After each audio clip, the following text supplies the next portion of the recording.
welcome to our harvest recap. This is the beginning of harvest where Luna is exploring the wheat. At the beginning of harvest, it didn't start that well because we broke the back of the combine in last harvest, so we had to fix that.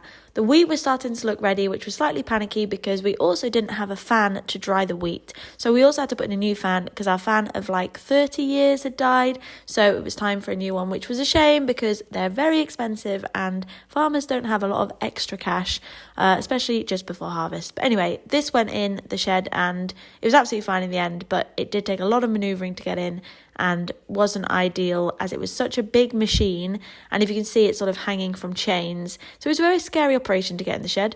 But then we were going, once the combine was fixed, the fan was in, we were on to all seed rape, and this actually went really well. We didn't get as high yields as we hoped, and we're definitely not going to grow it next year, but it was a good crop to have in the ground. They've got good rooting systems, and yeah, it's a good crop, but we just won't grow it again. And then we moved on to the grass seed, and this went really well. The best grass seed we've ever harvested, actually, and we got way higher yields than we expected, and the shed was absolutely full, so that's amazing. So we'll definitely be growing this again. It lasts for 2 years in the field, and then once you've grown it, you can then put another crop in, and that crop does really, really well. So we typically do 2 years of grass, 1 year of beans, and then we'll go into wheat. And that wheat always does super well because it's had such good soil health throughout that time. And also when we drill the next crop in, especially if it's wet or rainy, we can drill pretty much in any conditions because we're drilling into like a grass sward, so the seed is like really protected underneath the ground. So it's a good sort of non-risk crop going into the future, so we will keep growing that.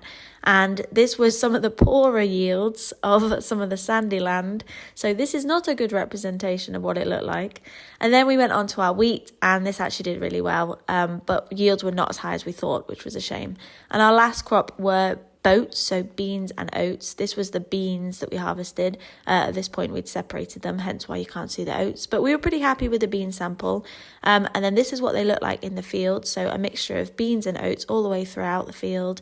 And actually it was a lot easier to harvest the beans and oats than it was beans by itself, so we sort of did a trial, and as you can see, these are the beans and the oats. The only problem was they did get stuck on the header, the oats, and once one tangled up, they all sort of collectively tangled, which was a bit annoying, but it was a lot easier to harvest than beans, so would highly recommend harvesting. And we're also going to use the SFI grant for next year to grow the beans and oats as well, so that will help.